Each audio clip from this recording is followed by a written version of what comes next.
नमस्कार। भाषा ज्ञान पर आधारित हमारे चैनल हिंदी जगत में एक बार फिर आपका स्वागत है। बच्चों, वार्षिक परीक्षाएं निकट आ गई हैं और ऐसे में परीक्षाओं की तैयारियों हेतु सैंपल पेपर्स की डिमांड आप लोगों के ओर से लगातार आ रही है। हमारा आज का वीडियो आपकी इसी मांग पर यानी कि सीबीएसई की कक्षा 11वीं के हिंदी कोर के सैंपल पेपर पर आधारित है। पाठ्यक्रम में सम्मिलित समस्त पाठों के स्पष्टीकरण, प्रश्नोत्तर एवं एमसीक्यूज पर आधारित सभी वीडियो हमारे चैनल पर उपलब्ध हैं, जो कि आपकी तैयारी में सहायक सिद्ध होंगे। आइए प्रारंभ करते हैं सैंपल पेपर्स के कुछ निर्देशों के साथ।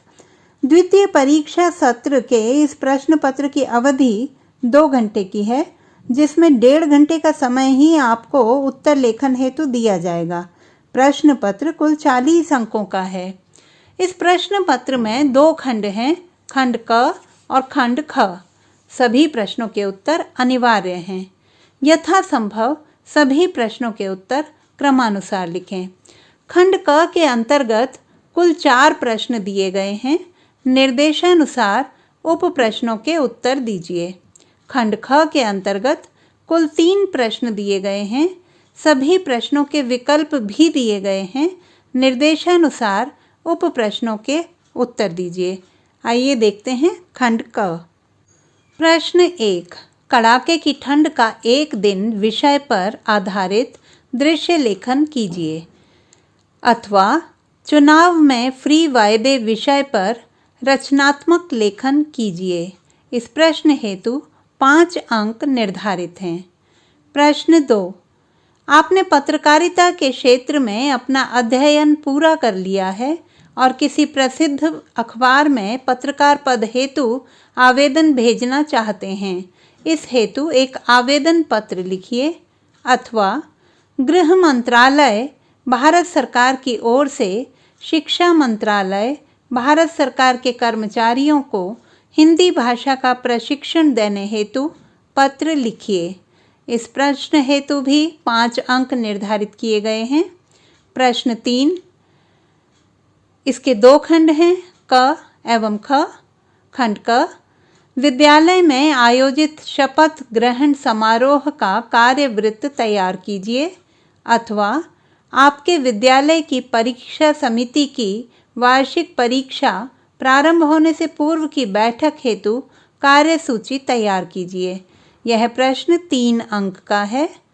प्रश्न ख, प्रेस विज्ञप्ति से आप क्या समझते हैं, इसकी उपयोगिता पर प्रकाश डालिए, अथवा सरकारी पत्राचार हेतु कौन कौन सी बातें ध्यान में रखनी चाहिए।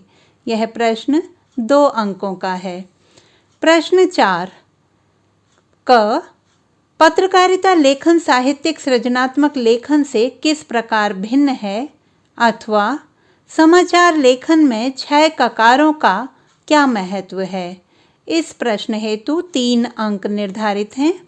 प्रश्न ख, स्टिंग ऑपरेशन पर टिप्पणी कीजिए, अथवा पीत पत्रकारिता के विषय में बताइए।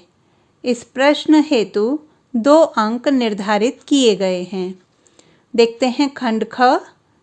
प्रश्न 5, काव्य खंड पर आधारित 3 प्रश्नों में से किन्हीं 2 प्रश्नों के उत्तर लगभग 50-60 शब्दों में दीजिए।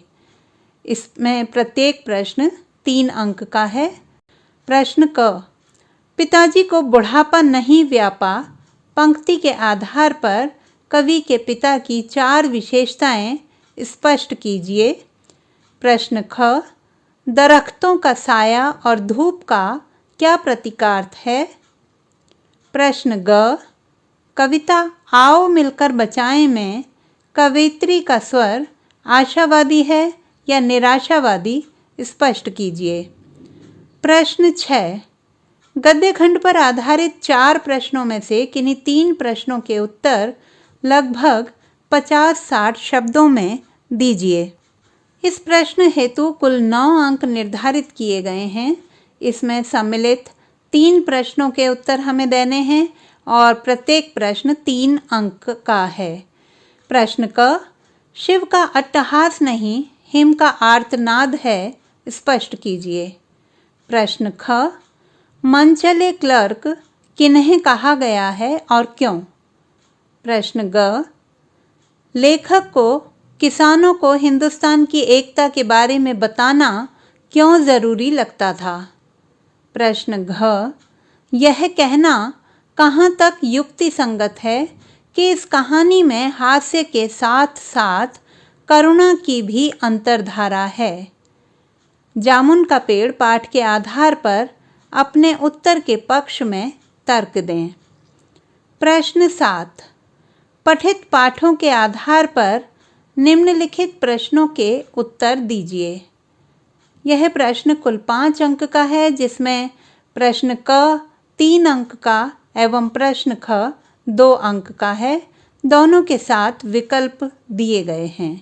प्रश्न क, रेत के बिखराव में जो संगठन छिपा है वह मानवता के लिए किस तरह वरदान बन जाता है? राजस्थान की रजत बूंदें पाठ के आलोक में स्पष्ट कीजिए। अथवा तातुश ने बेबी हालदार के साथ घरेलू नौकरानी जैसा व्यवहार न करके अपने उच्च मानवीय गुणों का प्रदर्शन किस तरह किया? आलो अंधारी पाठ के आधार पर स्पष्ट कीजिए। प्रश्न ख, रेजानी पानी की क्या विशेषता है? रेजा शब्द का प्रयोग किस लिए किया जाता है? अथवा तातुश के घर बेबी सुखी थी फिर भी उदास हो जाती थी, क्यों?